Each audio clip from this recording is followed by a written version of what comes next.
Welcome to The Innovators by Scandinavian Man, a podcast about our changing world with the people who influence it.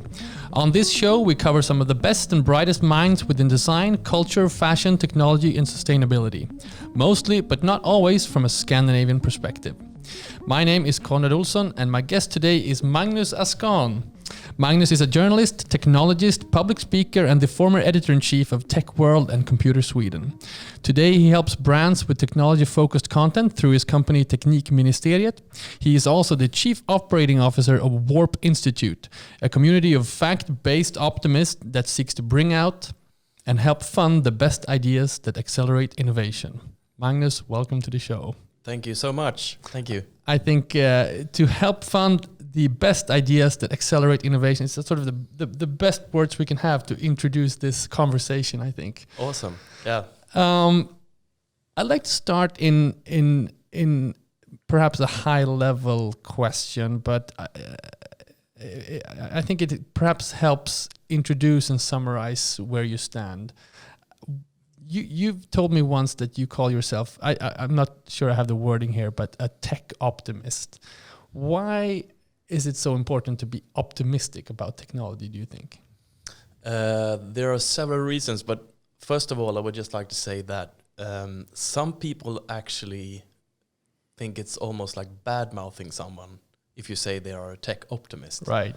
It is seen as naive, perhaps, and I obviously disagree absolutely with that view, because I mean the first answer I would give to that is that being a human, we're defined by technology. Even the first findings of humanity several 100,000 years ago, those skeletons are found together with tools.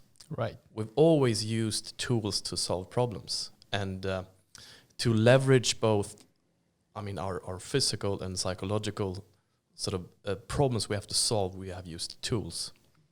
And those tools have, of course, become much more advanced. And especially in this age when we have exponential development within tech. So technology is, for me, synonymous with being a human being. And I'm a humanist. So with that said, being a tech optimist is the same thing as being optimistic towards humanity. That is how we solve problems. That is how we have developed. It sparks so many questions in my mind, and we're going to get in, and I'm glad we have time to talk about this. But to just take one example, we have the author Yuval Harari, the author of *Sapiens* and *Homo Deus*, and a strong voice on this. I think he said once that the three things that most threaten humanity right now are nuclear technology, global warming, and artificial intelligence. So I think perhaps going back to your point earlier, to sort of be perceived as naive when you say you're optimistic about technology, is that there are so many voices right now that are talking about artificial intelligence and all the sort of opportunities that give as a threat to humanity. So where you stand there, so to speak. So what's your take on that? How do you start that? Well, first of all, I would like to just sort of correct the background story, because if we see those three as our existential threats now, that is because we have pretty much been able to escape the first existential threat for humanity, and that is nature. The picture, the Rosean picture of sort of the where we had like a utopian past, the paradise, and we were all good when we were like living in harmony with nature. That's all a myth, because nature always tried to kill us, being it predators, starvation, floods, etc. I mean, our ancestors, they died like flies. It was not that long ago since, half of all children died. Right. That is just a bit more than 100 years ago, perhaps. Right. And with that said, we have escaped many of our existential threats. And with that, I totally agree with Yuval Harari and several others that these are probably the biggest threats we're facing right now. Nuclear weapons, AI, and climate change. So we have to address them, but with that said, we have more advanced tools than ever to address them.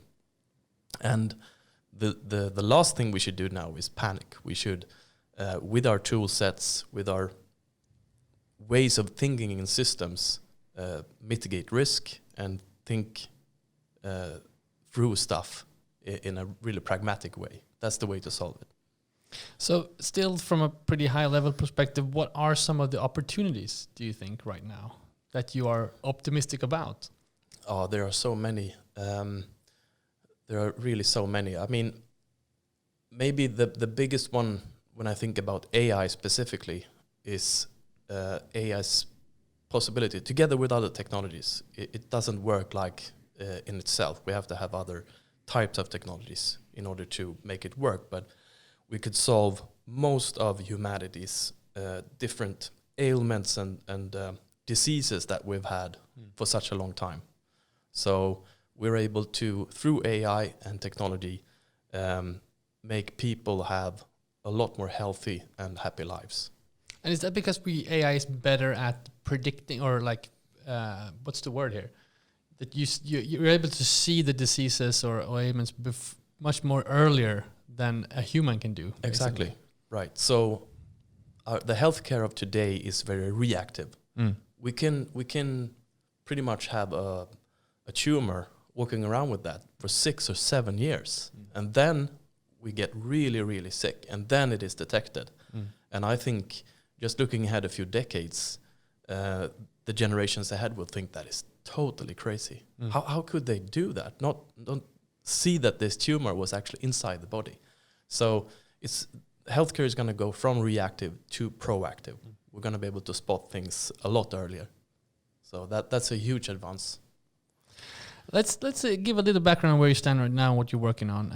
Start with the Warp Institute. What is the Warp Institute, and what are you aiming to do there? Well, it's a foundation. It's a non-profit foundation founded in Stockholm, and primarily working in Sweden, but also in the United States. So we're building an English-speaking community as well. But the goal here is to, at the end of things, try to gather at least 1 million optimists in one community.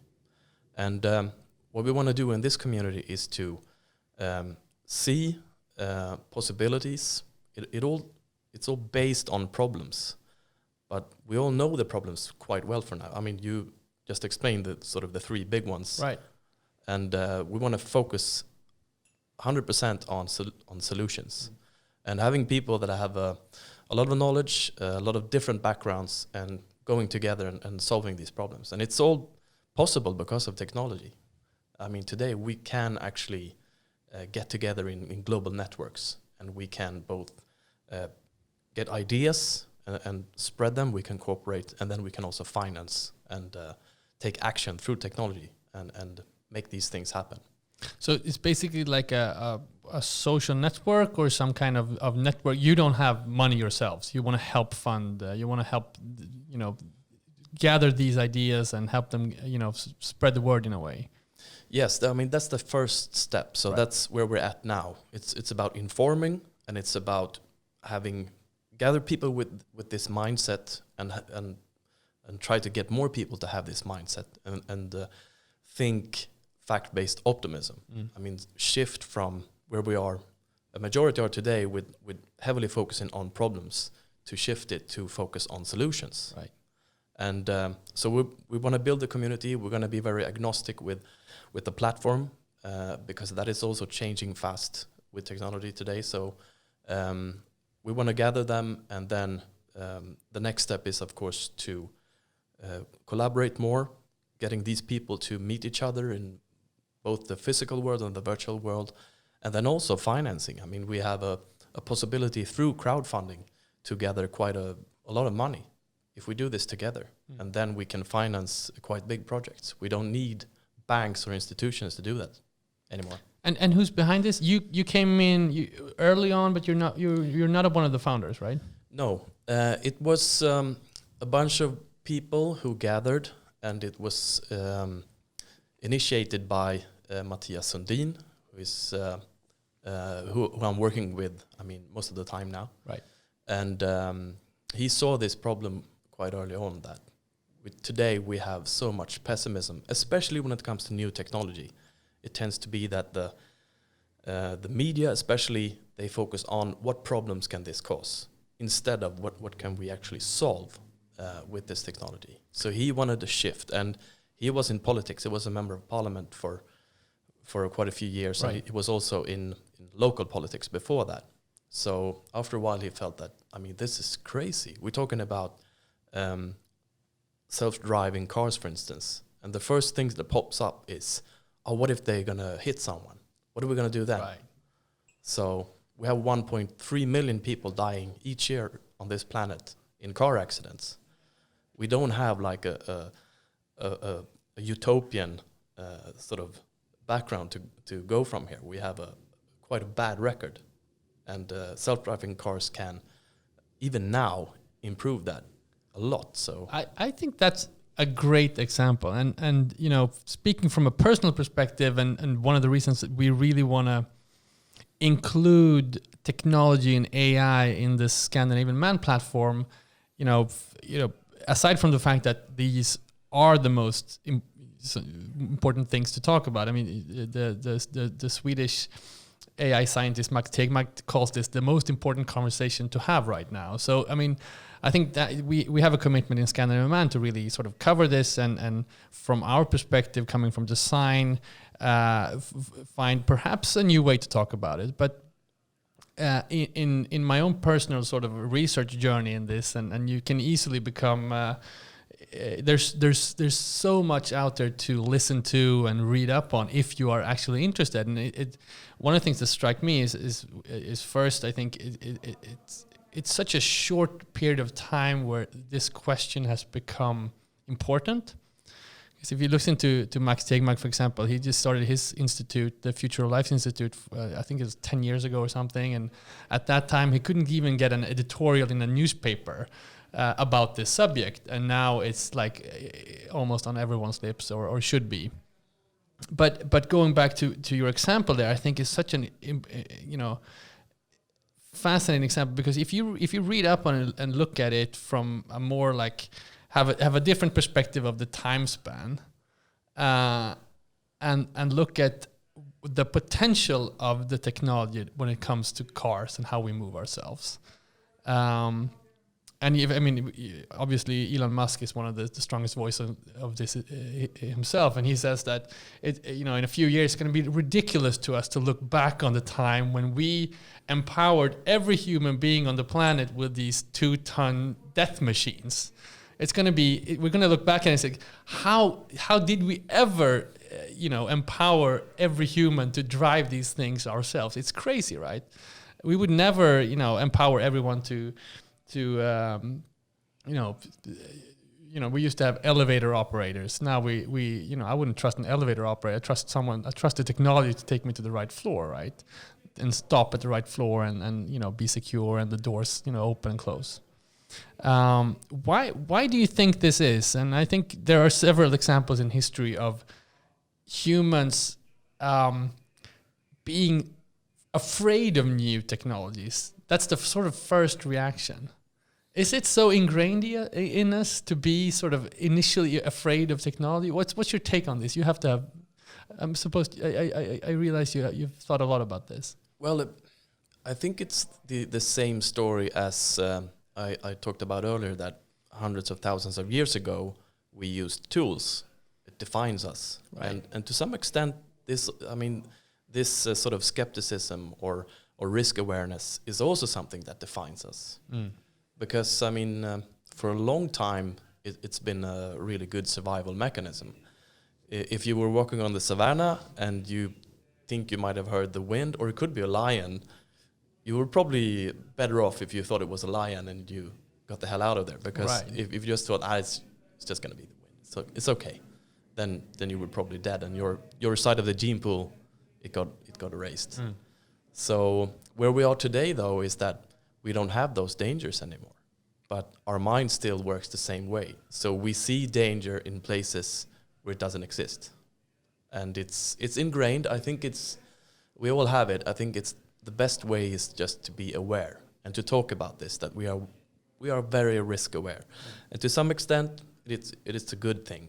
But it's a bad thing when we see danger where it's not really at, and we forget to see the solutions or the things we can achieve, and instead just focus on the risk and the problems. Yeah, well, and another part of that is, I mean, you said you can sometimes be perceived as naive in being tech optimist. In some ways, it's almost the opposites. Like if you're a tech, pessimist or being negative or questioning, we've seen it. If we look at media, for example, we've seen it with all kinds of new media. It's like, oh, the TV comes, the radio is going to die, or we see all this is change, and we're all afraid of it in a way.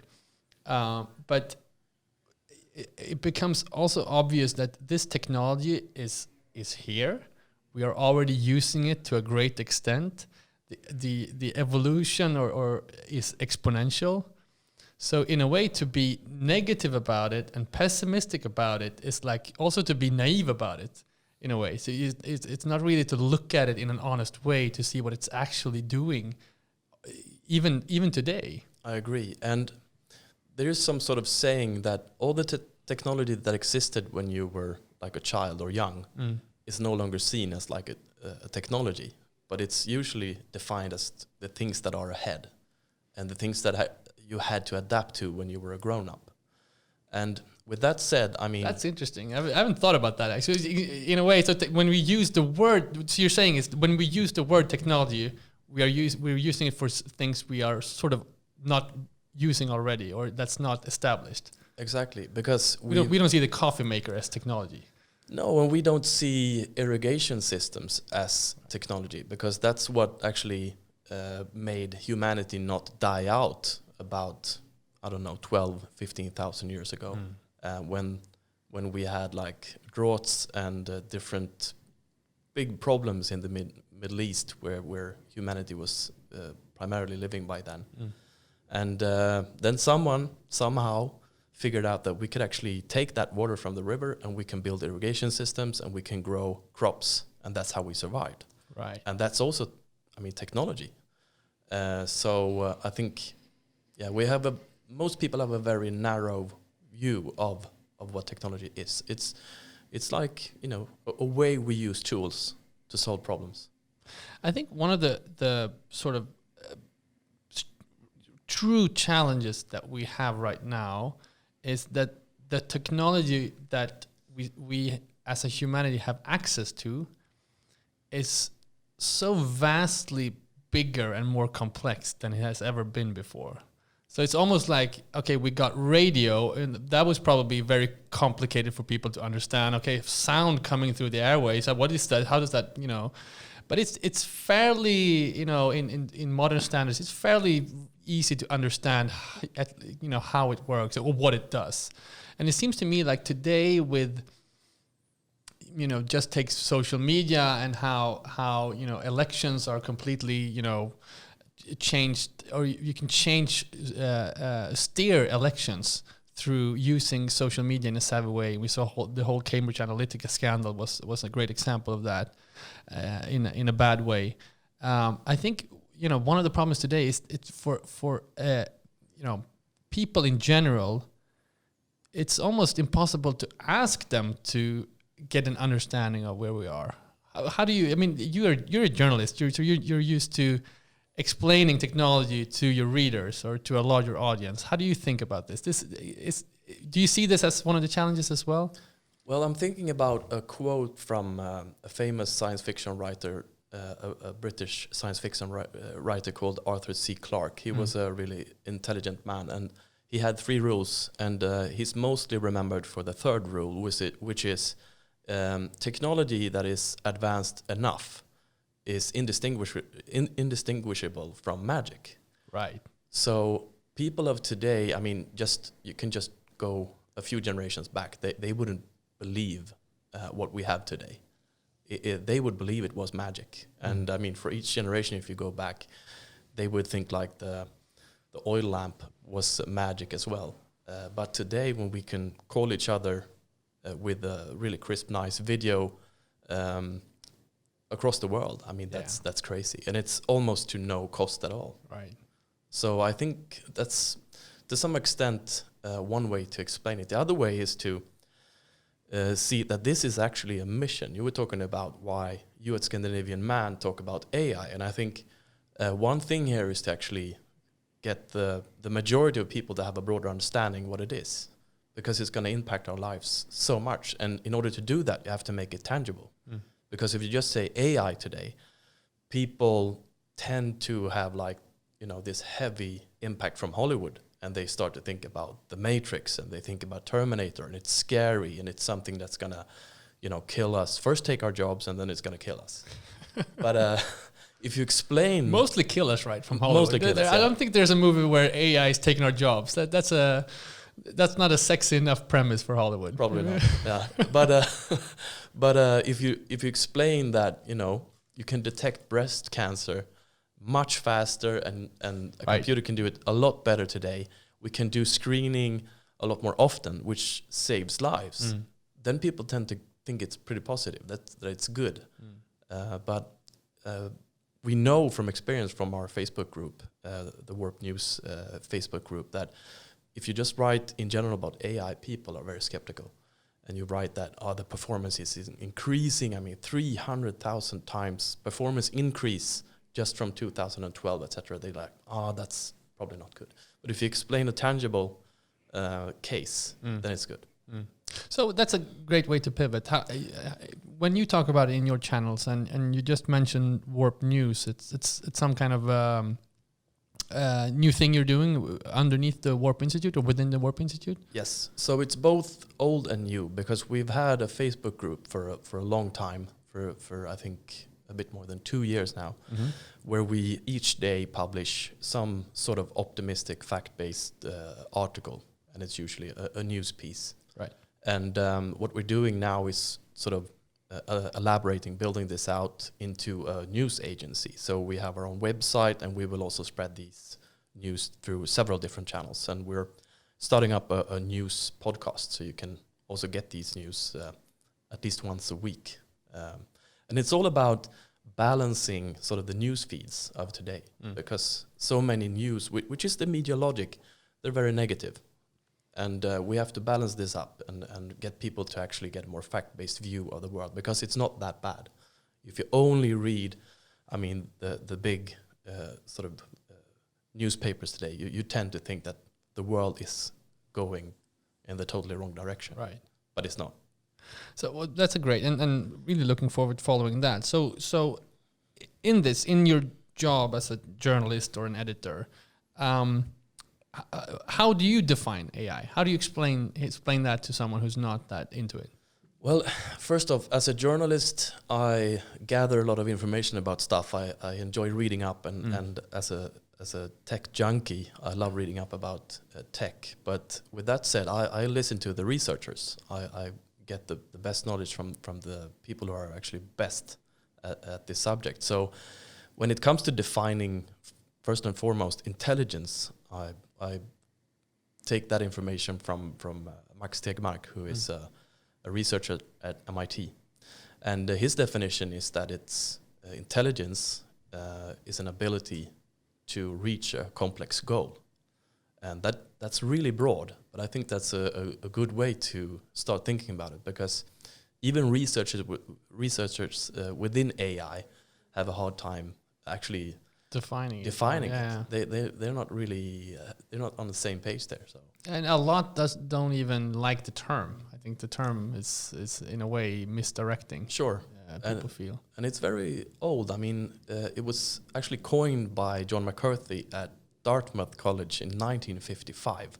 Right. And the year after, they had the first conference, and they were really optimistic. They thought by the 70s we're going to have computers that are at least as intelligent as human beings. But they were, of course, wrong. But now we're, since at least 2012, reached a totally new level. So we only had 8 years when this has been exploding. So defining it, I think Max Tegmark's definition is good. Well, but if we narrow it down a little bit then, or take it to the next step, because I think one of the problems or sort of challenges when talking about AI today is on the one hand, it's kind of like a buzzword in business right now, and especially with tech companies and so forth. And you talk about AI is doing this, AI is doing that, and usually what that is that it's some kind of basic AI or narrow AI that solves a problem within a very defined sort of box, or doing something. And a lot of the social media uses AI to direct messages and so forth. And then you have this sort of wider discussion where we're talking about general AI or super AI.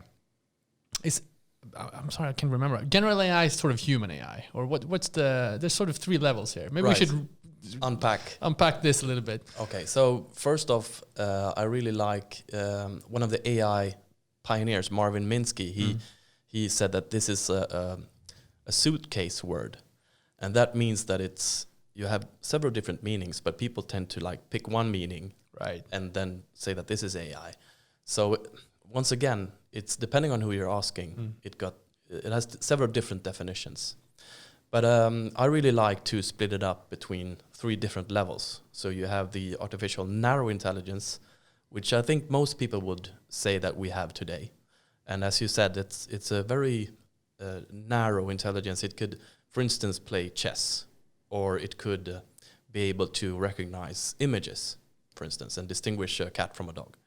And then we have the next level, which is AGI, and this is probably what most people think about when you say AI. And then we have sort of the Terminators or whatever, and that is the intelligence that it is more or less equal to a human, even though it's far off from being a human. It's got somewhere around equal intelligence. And then you have the next level, which is super intelligence, and then we're pretty much ants in comparison to this level of intelligence. But isn't that, I think the middle definition there is kind of like a stepping stone. It's more like a way of understanding it. There are a lot of research that says that the general AI, the human-like AI, once we're there, it's not going to stay there. So once we're there, we'll probably have super AI the next second, because it will duplicate itself or exponentially create itself. So the notion that we're going to have a general AI that's human-like, that we're going to have that as sort of static state is it's almost like a deception. It is, but then again, we're not actually sure when it's going to take the next step. Right. When is it going to just race past us? And again, talking about human or equal to human intelligence might be the wrong way. It could be more described like a spider getting like the same level of intelligence. So that makes it a bit more scary, but I think it's probably the wrong way to go to try to define it as equal to humans in all the other aspects we work. It's not going to be like that. Probably. I think it's also important to differentiate between, as humans, we have a mind and a brain, and we have a body. So it's kind of like two things. And a lot of people confuse robotics with AI. Robotics is, from my understanding, that's the sort of physical embodiment of doing a task. And it's usually run by some kind of computer, which is AI or could be AI. And probably, I don't, from what I've understood, that we are going to... It's probably unlikely that we will create some kind of human-like robot that has all the human abilities, because it's difference between physical abilities and intelligence, like computer abilities. Absolutely. Would you say?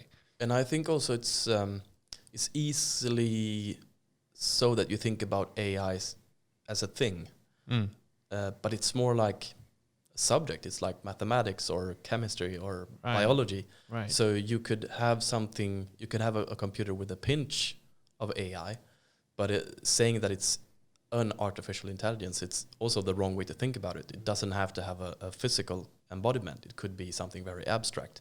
It could have a tiny bit of artificial intelligence built in. So it's hard to define, but I think you should, and this is, once again, it's a good thing to talk about and try to explain what it is. Hopefully it doesn't get as scary if you do that. No, I think I think as you're saying, to talk about it and discuss it, and that's the only way to generate understanding, a wider perspective. One of the sort of revelations for me when I watched the movie Her with Joaquin Phoenix, it was like about 5 years old. I just saw it the other week actually. So excellent movie. I think it's an excellent movie. I think it's from a sort of AI perspective, one of the most interesting ones, both from a perspective of that they're using sort of sound and voice in a way that's it's probably from what I've learned, it's a premonition of how we will interact with our computers in probably in a short term. I mean, we're already using it with Alexa and all these sort of speakers that we can speak to. But one of the revelations to me in that movie is that, for people who haven't seen it, he falls in love with his sort of personal assistant that he has. He thinks he has it in his computer or whatever, in his cell phone or and so forth. And after a while in the movie, it becomes clear that this AI, this Samantha, I think she's called, there's one point in the movie, and this is spoiler alert, I guess, but he realized that she's having relationships with 8,000 other entities out there. Some are human and some are other AIs or other computers, and she's constantly sort of rebooting herself and generating more intelligence. And that to me was like, one of the few moments where I've had sort of a scary part. I was a little scared myself. So this is not a closed entity. It's not like I buy this computer and that has its own intelligence and capability and so forth. It could actually be like this thing that has access to all the world's computer power or all the world's cell phones or whatever. And right. That to me, that's where I get sort of scared in a way, and I get this sort of sense that this technology could actually, in a way, quotation marks, take over. Because if you have access to the combined computational power and the combined sort of input power of all the humans, because we humans, more and more we are sort of generating inputs to computers. That to me was one of the revelations. How do you view that? Well, first and foremost, I think it's a good movie because it doesn't depict AI as being like evil or hostile. It's not Arnold Schwarzenegger. It's definitely not. And another thing, it passes the Turing test, which means that Joaquin Phoenix falls in love with this assistant because for him it's indistinguishable between an AI and a human being. And that's also really a cool thing. He actually gets strong feelings for this AI. I would if I had Scarlett Johansson's voice in my ear all day long, I would probably fall in love as well, right? Yeah. And she was saying really nice things to you all the time, like boosting you. I agree, but we also see a transition there from being sort of an AGI and towards like a super intelligence because she breaks free. She gets to share information with all these other AI, and that also shows that one thing that is really crucial for AI in order to work is massive amounts of data. And I mean, we've built sort of the scaffolding for this during the past decade. We've rolled out 4G networks. We have a massive increase in storage. We have a massive increase in sensors. So what we have done is sort of build the structure in order for AI to actually start working and be really useful for us now. And last but not least, I think it shows also that AI doesn't have to be like hostile. It could be benign. It could actually help us. And with that said, then we have to start thinking about these really hard questions that Elon Musk has done, that Nick Bostrom, which is another AI scientist, is doing. Another Swede as well. Exactly. So we have to steer it in the right direction.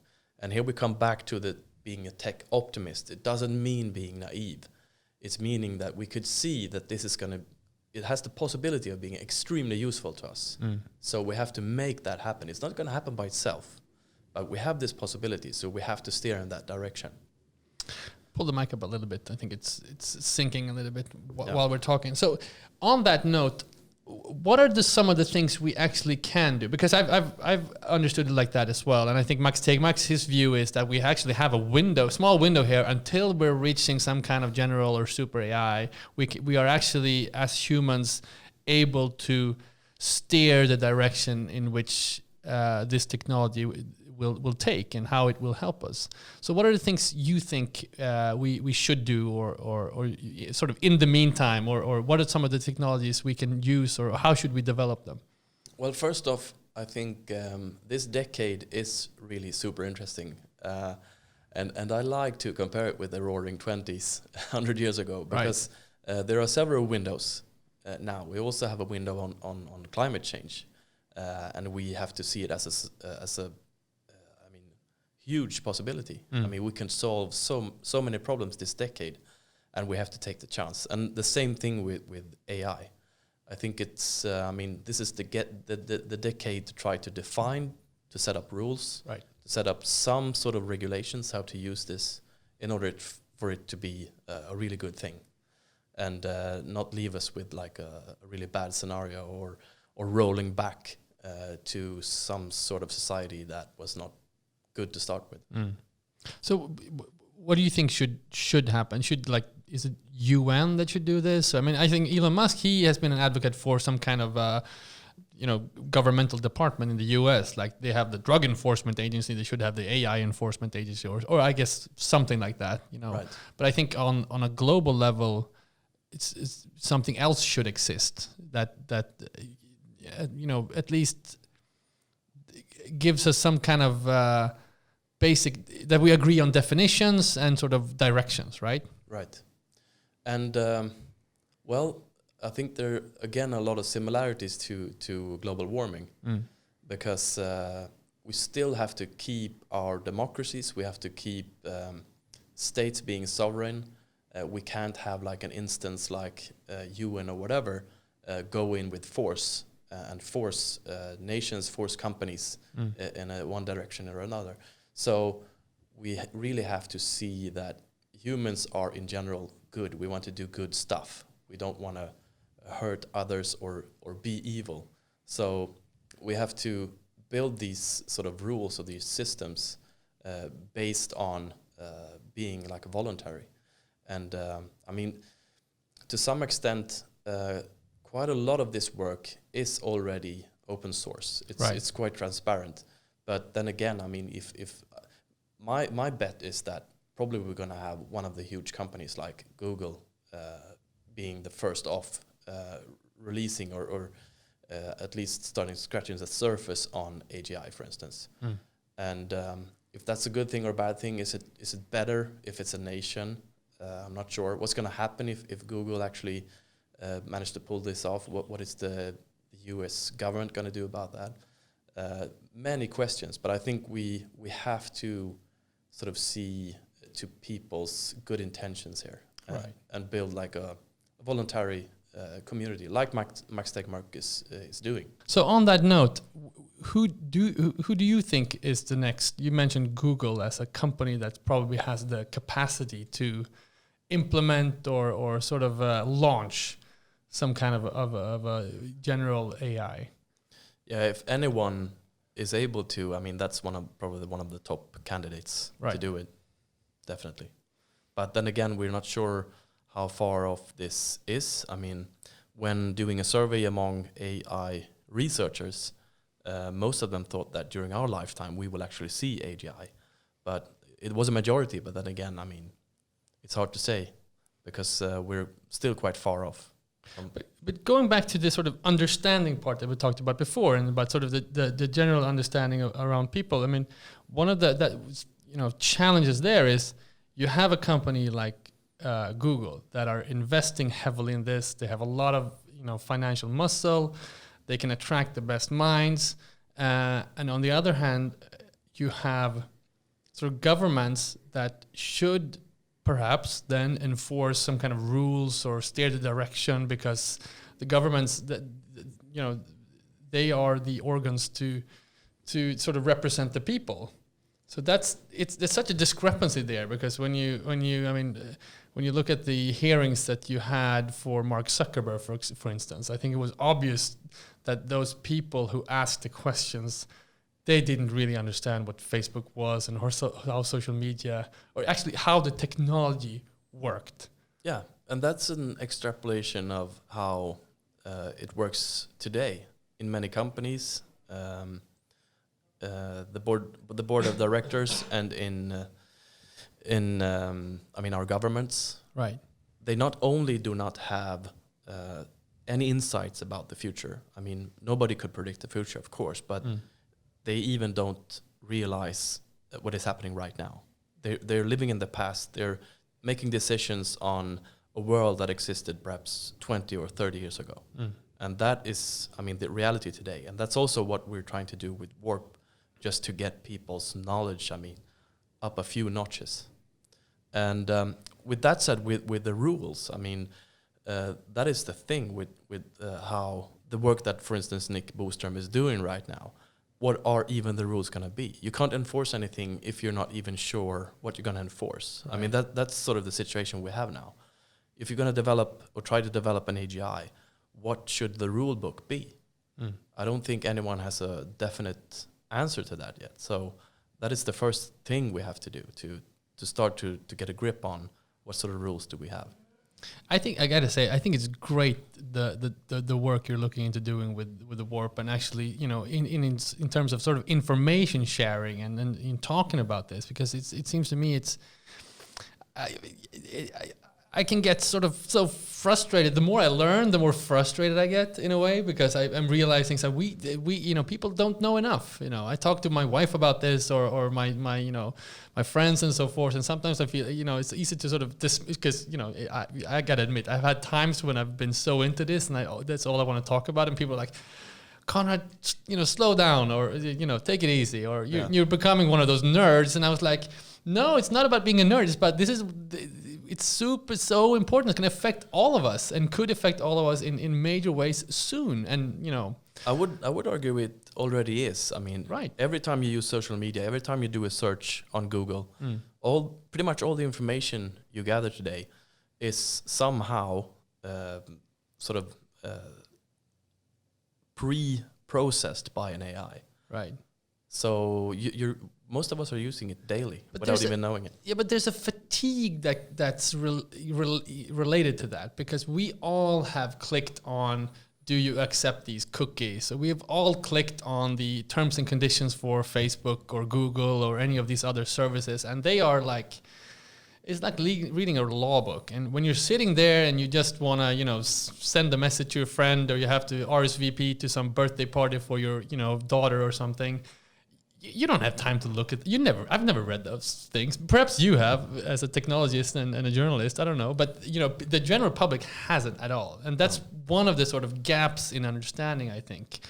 And I think, you know, both journalists and the stuff that you do is important, but I think also there has to be some kind of transparency in action here that we have to enforce in making people understand these technologies. And it's also a paradox, because when I started out with computers, I mean in the 80s, you had more or less, you had to understand at least how an operating system worked, and at the very start you had to I mean use a keyboard to actually punch in the code or punch in the commands. Then you had to be you were pretty close to the actual computer, and as UX or our experience of these things improved, going all the way to where we are now with iPads and this extremely nicely working interface. It's so abstract. I mean, what's happening there and what's happening in the CPU, it's so far off that people have no idea, and most of them have no interest. And that is also a bit of a danger. Just like you have to understand, for instance, how our country works. What is democracy? How do you vote? How does your government work? That is like essential information. And I would argue the same thing with all the tools we use today. You at least have to have like an overview of how things are working. It's not just like this nice screen with colors and you punch stuff. If you're a kid, that's okay. But if you're a grown-up, you have to have some understanding of what it is that's actually happening. And not just the bad stuff. No, you can go back to the movie Her again. I think that guy, he just heard a beautiful voice in his ear. He didn't even punch a computer. He had no sort of physical connection to the technology he was using. Yeah. And that is also you have to be cautious about that, I think. Yeah. But with my mindset, of course, I mean, there's still the advantages are a lot bigger than the drawbacks. Right. We have to check them both. But where we're going now, for instance, with AI, with speech recognition, you can reach a whole new sort of market or people that have no experience pretty much with computers can start just speaking to them, like the elderly, and they can get a lot of information. It could help them immensely in their everyday sort of stuff they do. So I mean, it's going to be even more abstract. They're going to pretty much think they're talking to a human being, but it's going to help them so much. Right, that's good. You're injecting optimism all the time. You're playing your part well. It has to be like that. I mean, there are so many others who are talking about the bad stuff. So it's at least, I mean, some balance in this discussion. That's great. So let's go back on a personal level. I mean, you obviously had an extensive background as an editor in these fields. How does your personal sort of interest in this, how has that sort of been awakened? Well, I have a very vivid memory. I grew up in Skåne, in the south of Sweden, and one day a friend of mine, I think I was 8 years old, he came to my house and said, I just got this really amazing thing. You have to get to my house and check it out. And we went upstairs, and on this brown carpet, there was this beige box with this brown keyboard. And on the huge 28-inch screen, there were like this, which I understood later on were pixels moving around, and it was this music. And I was just, wow, what is this thing? It's a Commodore 64. It's a 64. Yeah, and from that on, I thought this is the coolest thing I ever seen. Going back to Arthur C. Clarke, if technology is advanced enough, it's indistinguishable from magic. That was magic. And for me, that was magic. And I don't need the magic with the wizards and the dragons anymore, because this is it. And it's real. So that's pretty much. And since then, I've been doing the rest of my life has to do something to do with computers. Did you get one yourself, a 64? Or well, perhaps 128? I had to struggle because I was actually delivering these pamphlets in people's mailboxes for, I think, 2 summers. And by then, the 8-bit computers, which Commodore 64 was one of them, they were obsolete already. So I got a 16-bit Atari 520. Atari was the next one. Yeah. I remember that. Yeah, my older brother, he had a 64, and it was actually that was my also first connection with this technology. It was a 64, and my older brother, he actually programmed like a file system for his games. Cool. So he set up all nice, and he had a program because it's a way to sort of, you had it's like a directory that these are the games I have on, but the games were separately on these small, cassettes, right? Right. And I have both 64. I have Amigas at home, and once I actually plugged in the 64 and wanted my kids to check it out, but it took so long time to load the game that they were distracted. Even before the game was actually loaded, they were distracted. So. That's amazing. So from there, I assume you became more and more interested in technology and so forth. Was there a point where you realized that this is actually, how should I frame this? Like more important for us as a species or as humanity? You call yourself a humanist. Was there a point where you realized that this is more important than your own sort of tech geeky interest? Well, for me, I've been like a humanist also my whole life. I've always excelled in writing and doing sort of the humanistic subjects. So I guess I'm a weird person in that way. I love computers, but I love the humanistic stuff as well. So I think this actually came to me while I was working at IDG, which is one of the biggest publishers in the world when it comes to tech and IT media. Because I was working as a test editor, and I was testing all these CPUs and GPUs, and I saw for each iteration how much faster they were, following this law called Moore's law. So I actually saw this happen. Which is every 2 years, or Yeah.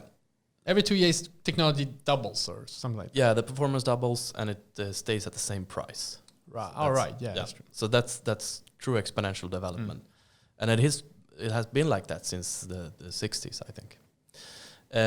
So that also in conjunction with seeing that technology was spreading everywhere, from being something that most of us nerds were doing, I saw that more and more like people in offices and stuff were interested in what I was doing, and I saw that more and more board of directors started to see that, okay, maybe we should have like tech as something we also discuss here.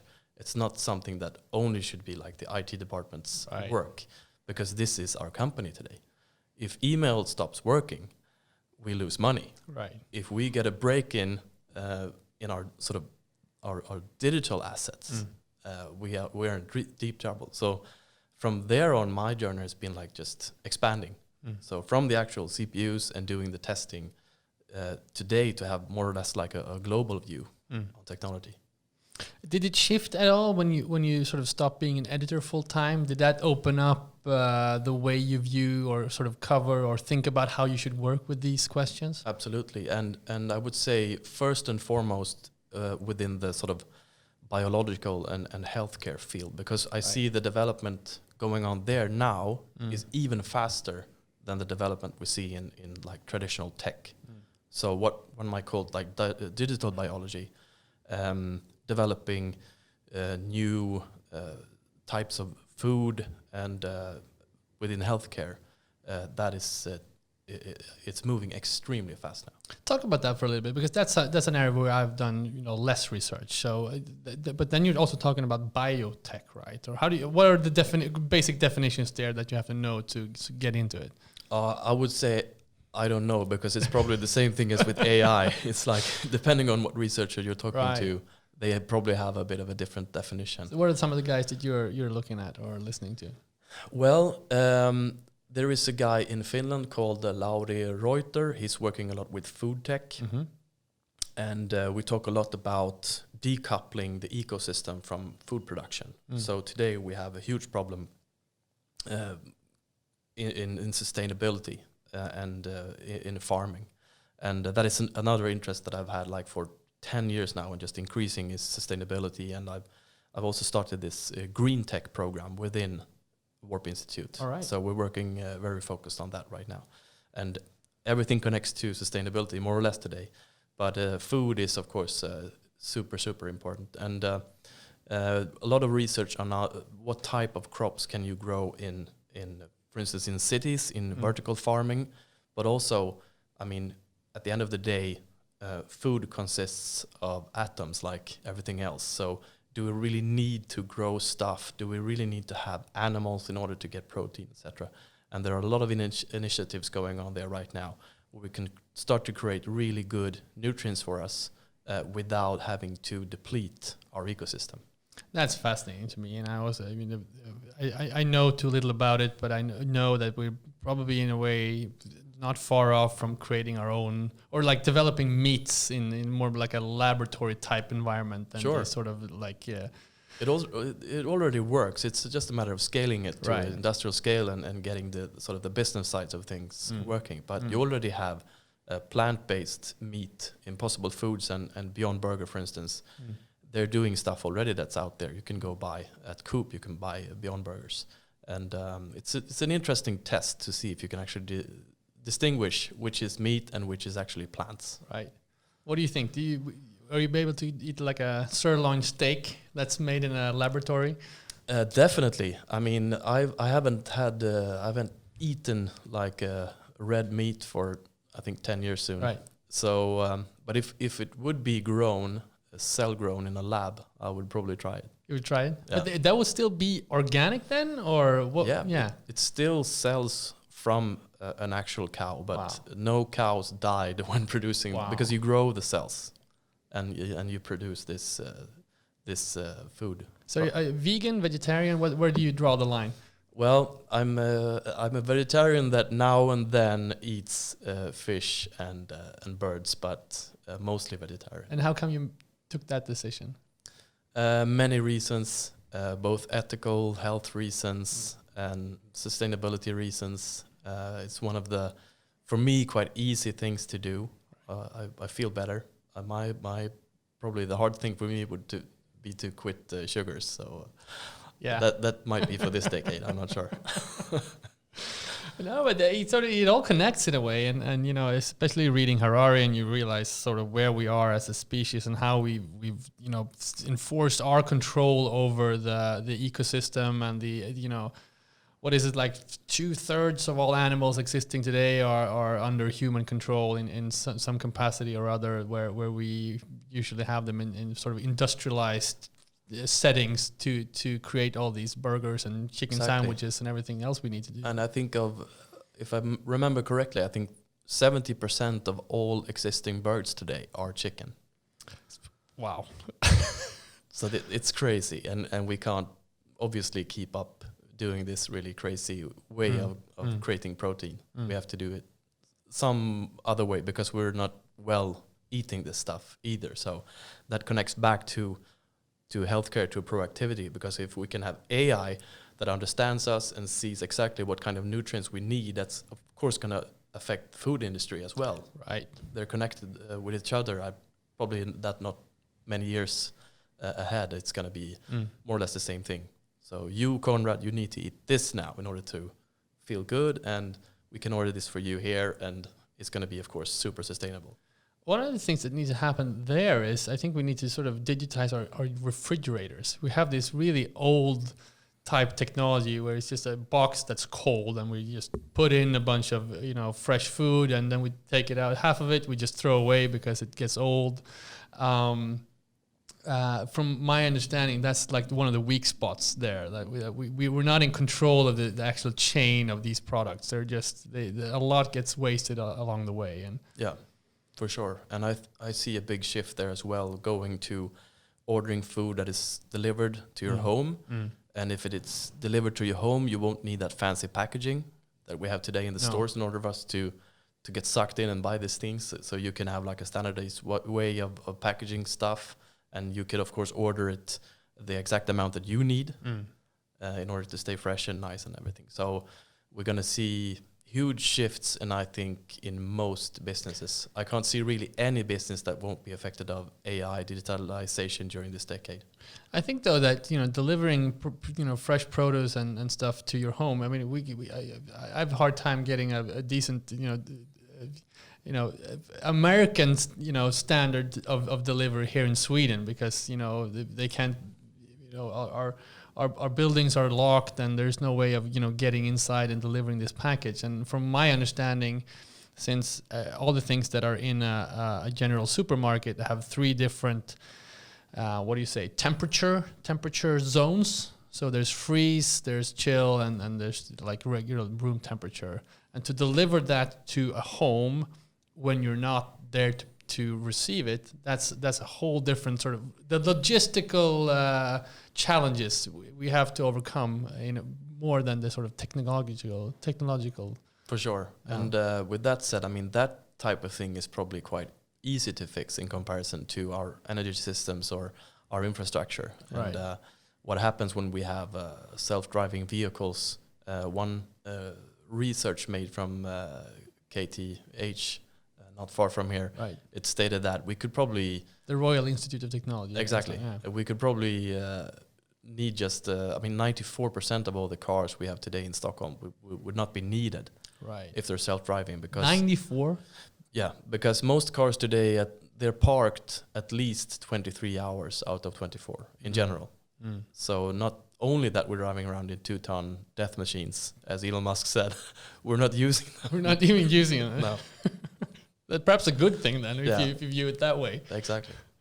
So what other things are happening, do you think, that are positive? I mean, you just released, I follow your newsletter, and you released, it was sort of staggering in a way, and I was not able to read all of it, but you published a list of 191 things that happened during 2019 that were positive from sort of the Warp Institute perspective.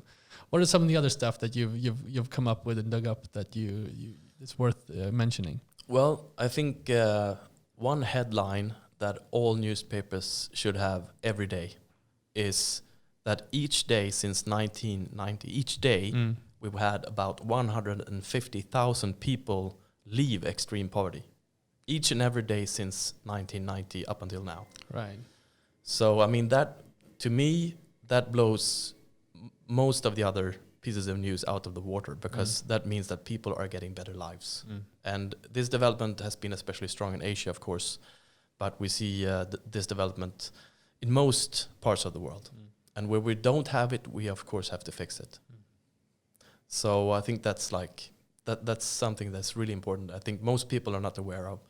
Another thing when it comes to climate change that we get so many bad news, and we should really suck that in as well. But there's also a balance, and one such good thing is that the world is actually 5% greener today than it was in the year 2000.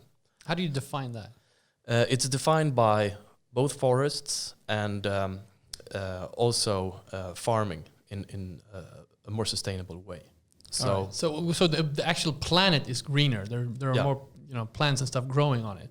Yeah, and that's according to NASA. So a big reason for this is because they had these huge tree planting projects in both China and India. So human beings they're making the world greener. It's also because we're getting a lot better all the time at growing crops. So we don't need as much land. We're actually having a regrowth of forest. It also is because we're not using firewood to the same extent today to warm our house and to cook. I mean, 100 years ago in Sweden, we didn't have as much forests, nowhere near as we have today, because we chopped down so much wood in order to just keep our houses warm and to cook. Wow, I didn't know that. There was also a detail in the list that you gave that there's like the China is planting, I don't know, it's equivalent of like a country worth of forests in China. Yeah, that was a staggering example. And I mean, in some sense, it's not that strange, because China used to be a very poor country not that long ago, and most people worked with farming, and today most people do not. So it's been a huge shift, and that farmland could be forests instead, and industrialized processes are a lot more efficient, even though, of course, we still have problems with pollution. It's still a lot better way to grow food. Throughout this conversation, we've mentioned some of the sort of leading minds in these fields, and they are actually from Sweden and from Scandinavia. We mentioned Finland and so forth. How do you see Scandinavia's sort of position in this? I don't know, you call it the market on the field of AI and technical development, and we're always sort of patting our backs here in Sweden, thinking that we're sort of world class. Do you think that's true from your perspective? Absolutely. I think we're far ahead, considering we're not that many people. I mean, in Sweden, we're the equivalent of a sort of mid-sized Chinese city, and considering that, we have a lot of innovation, and we have a lot of unicorns. Considering that, and initiatives that we have more or less a unique possibility to develop. We're already more or less fossil free. For instance, in Sweden, we have this opportunity to become the first absolutely fossil free country with some extent of wealth and social security system, etc. So I think it's not that many countries that have the possibility to make this shift in such a way that we have. And what do you credit that to? Is it our educational system? Is it the culture? Is it the way we've impose laws on companies? Or how do you see what are the building blocks to this culture of innovation that comes out of this region? It's of course a boring answer, but it's all of those and probably more. Right. That creates this sort of platform that we have, and I think the level of innovation has improved. It was not that long time ago since we had a couple of huge companies that were driving most of the innovation, and now we have a startup culture that is driving a huge part as well. Mentioning companies like Enride, who are doing self-driving trucks and whole new systems for logistics. In Finland, you have, for instance, Solar Foods, who are they are doing protein from the sun, just adding carbon dioxide and a few other ingredients, but it's really breakthrough tech that's going on. I think Enright is one of the most fascinating examples, and I think this year I'm gonna try to get that guy, the founder, on the podcast, because I think Robert this Falk. year, yeah. Have you met him? Yes. I'm curious to hear your take on that. But for those who don't know the company, they are actually deploying. I think it's the first in the world that they're deploying self-driving trucks on the roads of Sweden this year. Yeah. Which I just learned, which was to me staggering. I thought we were way far off from that, and now it's actually it's happening here in Sweden. It actually happened last year already. Oh, really? And I Wow. was there at the premiere, and it was of course a small road, but it was still a public road where you had a self-driving truck driving. So, and you have big companies like Schenker and Lidl who are investing in this and are really interested. And it's both economical sense and sustainable sense to make this happen, because I mean the problem to me, one way I sort of attack the sustainability question is effectiveness. We're doing stuff. We talked about cars. We're doing stuff today that are so ineffective. We have to stop. We have to do stuff a lot smarter. And just by doing that, we can achieve so much. So for people who don't even believe that humans have any, effect on the climate, we could just go to those people and say, but you want to do stuff a lot more effective, right? Right. So still do it. I think if you're interested in car automation, you should listen to There's a guy called Lex Friedman who has the Artificial Intelligence podcast. I think that's a great way to start. But on that note, I think that's a great segue into one of the other concepts that people are afraid of, and that is automation. So what do you say to that? All the jobs are going to disappear now from computers are taking over everything and robots. Right. So that's, one of the parts of AI, actually. You have automation and you have adaptation. Mm-hmm. So with those two together, you have like a definition of AI. And most of the jobs that we're looking at now that are gonna probably disappear are the very repetitive and boring and sometimes dangerous stuff. Yeah. So we could do more social work. We could do more creative work. And it's been like this for a long time. Once again, people tend to have a very short perception of history. Yeah, short term, yeah. We used to have like 90% of us were farmers in Sweden. That's not that long ago. Was that good? We were toiling and trying to get our crops to grow and our cows to be happy, and I think from a health perspective, the whole farming era in human history was like the worst. We ate the same things, we did the same things repetitively, and it created a bunch of diseases. Yes, for sure. Yeah. So There's also this American sort of startup personality called Naval Ravikant. I think he framed good once when he said it's not like there's a fixed amount of jobs. It's not like the job market is something that's static and we're taken away from it. We're also recreating it. But I think but the flip side to that coin, or if you would argue from the other side, would be, well, look at Facebook. They have like 8 times less employees than Ford, and it is valued at 50 times more or something. And you have like a company that's worth more and generates more money and have less employees. So we're going to see more of that. So yeah, and with these shifts will require some sort of systemic shifts as well. We're going to need to change stuff. But once again, the good, sort of the positive side of things is that we're getting an abundance of more and more, both material and sort of, if you look at Maslow's, what's it called in English, like staircase or whatever, more and more of those needs are filled more easily as we sort of go ahead in history now. And like communication, information today is more or less free. You could get a smartphone for close to nothing. And that is why we today have 4 billion people, more than 4 billion people who are connected to the internet. And during, the coming maybe 5 years, we're going to have the whole planet connected. And communication is free. And we want to have the exactly same development when it comes to clean water, to good nutrients, to education. And it is happening. We can see from UN stats that it is happening. And we need to accelerate this.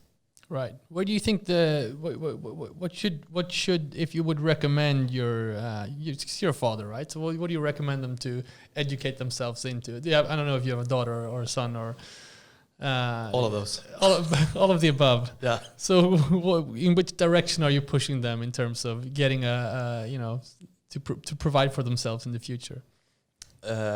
Curiosity, seeing also the positive stuff, and having that mindset. I mean, probably to some extent this is biological, right?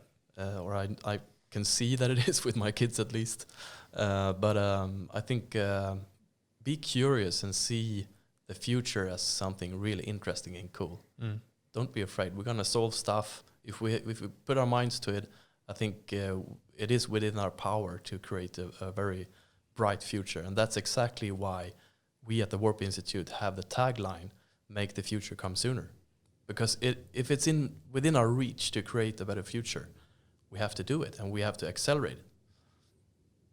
I think those are great last words, but I don't want to end there. I have a few other things I want to talk about, even if we're coming up on well over an hour now. As a fellow writer, I think this is an interesting topic, and I think it's also, you talked about communication before. It's like how we communicate is also how this technology spreads in a way, or being used. Do you think we will have sort of self-writing AI anytime soon? That takes my job. Yeah. We pretty much already have, even though it's still quite easy writing. But we have AIs that can write like sport comments and stuff like that. And for most people, it's probably already indistinguishable from if a journalist did it. So once again, if it's like I talked about the boring jobs before, if it's really routine, you could put it in a process. It most likely will be an AI doing that job, not that far ahead. So I think most jobs will probably be done by machines, but we're still quite far off from having like these social skills and being, human with each other. I think we're going to spend a lot more time with that. Right. But there's, every time the technology sort of comes closer to something that we feel, I mean, obviously some people have used creativity as it's like a definition of this is a human doing it. It's being creative. It's non-automatic in a way. And then we have this sort of painting and music and writing as examples of creativity. And then we see technology sort of closing up on us. We can see technology writing the stories for us and writing music. I think there was one example the other year when an audience were allowed to listen to two separate pieces of music, and one was AI and one wasn't. I don't know how the AI wrote that music. It's probably it had entire Spotify of classical music in it, and just wrote their own piece. And this comes up to another issue which we haven't talked about, which it's obviously almost like a separate podcast, which is consciousness. It's like can the computers have consciousness, or do you even need consciousness to do some of this stuff that we consider being creative? Right. And like you said, that's another 2 hour discussion. But I think like a teaser for next time we're doing this. For sure. I think like this: either you have a view, a more or less religious view, where you see that human beings have a soul, and there's something there that we cannot describe. It's not within our reach, so just forget it. Or you have like a physicist's view, where it's all atoms, it's all quarks and electrons, and by that we can describe it. It's not something we have just thought about or realized yet, but it's just a matter of time. It's more or less just crunching data, right? And we will understand what it is. We will find out eventually. Yeah, and that's Max Tegmark, Elon Musk. They have the physicist view, and that's the view that I mostly agree with. And with that said, it's just a matter of figuring things out. And the more processing power, the more storage, the more intelligence we get in systems, they could also help us, paradoxically enough, understand what actually consciousness is. Right. So it could create it itself. That's to be continued in a way. Deep thought. All right. Deep thoughts.